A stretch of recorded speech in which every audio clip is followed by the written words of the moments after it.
કારણ કે જે ટ્રેડ વોરના ચાલતા આપણે જોઈ રહ્યા છીએ ખાસ્સા ગેપડાઉન ઓપનિંગના સંકેતો આજે છે. ગ્લોબલ સેટઅપ ઘણું નેગેટિવ છે. ગિફ્ટ નિફ્ટી લગભગ 900 અંક આસપાસનો એક ઘટાડો આપણને સૂચવી રહ્યું છે. જે રીતે શુક્રવારે માર્કેટમાં ક્લોઝિંગ જોયું છે એનાથી પણ નીચે આજે શરૂઆત થવા જઈ રહી છે. એફઆઈએસના નંબર્સ નેગેટિવ છે. એક ક્રૂડ થોડું એક પોઝિટિવ ગણી શકે ઘટાડો, બાકી બધા નેગેટિવ સેટઅપ સાથે આજે સપ્તાહની શરૂઆત થવા જઈ રહી છે. કિરણ, કઈ રીતે માર્કેટ માટે વ્યૂ રાખી રહ્યા છો? હવે કયા લેવલ્સ ધ્યાનમાં રાખીએ આગળ? Very good morning everyone. તો તમે જે રીતે અત્યારે ડિસ્કસ કરી રહ્યા હતા કે નો ડાઉટ ફ્રાઇડેના સેશન પછી એક મોટું ગેપ ડાઉન આપણને જોવા મળી રહ્યું છે. પેનિક કશે ને કશે ઓવર ધ ગ્લોબ આપણને જોવા મળી રહ્યું છે. હું પર્ટિક્યુલરલી ઇન્ડિયન માર્કેટની વાત કરું તો હું એને બે જગ્યા ઉપર ડિવાઈડ કરીશ.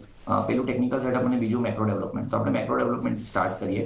સો ઓક્ટોબર મહિનામાં જ્યારે આપણે જોયું કે નિફ્ટી 26,000ની આજુબાજુ હતી અને ત્યારથી સ્ટેડલી કન્ટિન્યુઅસલી આપણે એક ફોલ જોયો.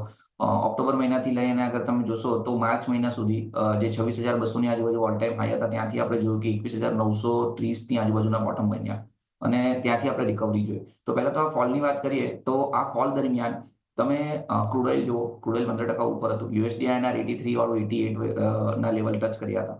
હવે માર્ચ મહિનાથી આપણે એક વસ્તુ જોઈ રહ્યા છીએ કે ભાઈ ક્રૂડ ઓઇલ ફરીથી એ લેવલથી નીચે આવી રહ્યું છે. યુએસડી INR પણ 88 થી 84 સુધી ગયો, અત્યારે 85ની આજુબાજુ ટ્રેડ કરે છે.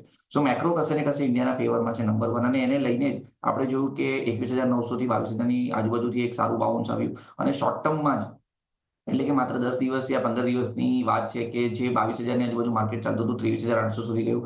ત્યાંથી ફરીથી એનાથી ઇમ્પોર્ટન્ટ લેવલ હતા 22,900, 22,800 ની આજુબાજુ ફ્રાઇડે સપોર્ટ લેવાની કોશિશ કરતું હતું. હવે આ ઇમ્પોર્ટન્ટ સપોર્ટને એક મોટા ગેપડાઉનની સાથે બ્રેક કરી રહ્યું છે. અત્યારે નો ડાઉટ ગિફ્ટ નિફ્ટી આપણને 22,100 થી 22,000ની વચ્ચે ઓપનિંગ થાય એના સંકેતો આપી રહ્યું છે.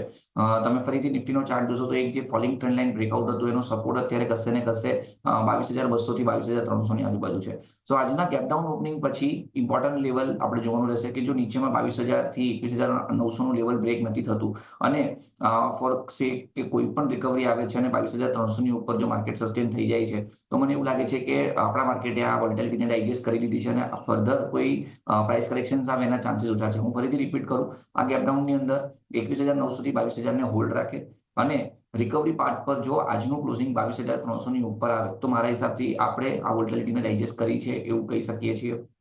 બેંક નિફ્ટીની વાત કરીએ તો bank Nifty on the contrary Nifty યા તો બીજા બધા ઇન્ડાઇસીસના ચાર્ટ કરતા વધારે બુલિશ છે. એક ડબલ બોટમ પેટર્ન બ્રેકઆઉટ 50,500ની આજુબાજુ દેખાય છે. ઇન્ડેક્સ 200 દિવસની મૂવિંગ એવરેજના ઉપર પણ ટ્રેડ કરે છે. હવે નિફ્ટી જો 901 પોઈન્ટ ગેપ ડાઉન ખોલે તો there are very good chances કે બેંક નિફ્ટી 1000 થી 1500 પોઈન્ટનું ગેપ ડાઉન આપણને દેખાડી શકે છે. એને લઈને there are chances કે 50,200 થી 50,000ની આજુબાજુ માર્કેટ ઓપન થાય. હવે 50,200ની આજુબાજુ બેંક નિફ્ટીની 100 ડેઝ મૂવિંગ એવરેજ છે. તો આજે જોવાનું રહેશે કે 50,200ને ડિફેન્ડ કેવી રીતે કરે છે. જેવી રીતે નિફ્ટીમાં આપણે 22,300નું લેવલ કીધું કે જો એના ઉપર આજનું ક્લોઝિંગ સસ્ટેન થાય છે તો ચાન્સીસ છે કે આ વોલેટિલિટી ડાયજેસ્ટ થઈ ગઈ છે. સિમિલર વે જો બેંક નિફ્ટીનું આજનું ક્લોઝિંગ 50,500ના ઉપર આવે છે તો there are chances કે આજની આ વોલેટિલિટી ડાયજેસ્ટ થઈ ચૂકી છે. હવે જે રીતે આપણે મેક્રો ડેટાની વાત કરીએ તો આરબીઆઈ પોલિસી આ વીકના અંતમાં જ આવવાની, આ વીકના 2 દિવસમાં જ આવવાની છે બુધવારે. અને જે રીતે ક્રૂડ ઓઇલ યુએસડી ના નીચે છે તો ઇન્ફ્લેશન પણ કંટ્રોલમાં છે. આને જોતા અને બીજી તરફ જે રીતના ગ્લોબલી જે વોર ચાલી રહ્યું છે તો એમાં ઇન્ડિયન માર્કેટને સપોર્ટ થાય એના માટે there are high chances કે આપણી સેન્ટ્રલ બેંક માર્કેટને સપોર્ટ કરવા માટે ઇન્ટરેસ્ટ રેટ કટ ડાઉન કરી શકે છે. જો ઇન્ટરેસ્ટ રેટ કટ ડાઉન થશે તો ફરીથી બેંક નિફ્ટી, ઓટો આ બધા સેક્ટરની અંદર આપણને મેજર એક રિકવરી જોવા મળશે. આજનું જે મેજર કરેક્શન્સ છે એમાં આઈટી અને ફાર્મા ક્ષેત્રથી તમે થોડા દૂર રહેજો.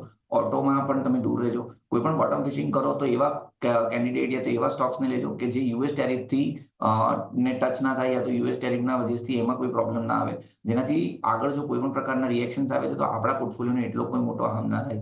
તો યા તો પહેલા રિએક્શન્સને તમે ઓબ્ઝર્વ કરો અને જે લેવલ આપણે આપ્યા છે એ લેવલના અકોર્ડિંગ તમે ટ્રેડ કરી શકો છો. જી સરસ, એક સેટઅપ ટેકનિકલી આપણે સમજ્યા કિરણ પાસેથી. 22,300 ક્લોઝ નિફ્ટી માટે જરૂરી, 50,500 જરૂરી રહેશે નિફ્ટી બેંક માટે. અને બાકી આ બધા સેક્ટર્સ જે છે અત્યારે જ્યાંથી ટેરિફને સૌથી વધારે ઇમ્પેક્ટ જોઈ રહ્યા છે ત્યાંથી થોડું અત્યારે દૂર રહેવું જોઈએ. પાર્થિવ, ફંડામેન્ટલ થોડા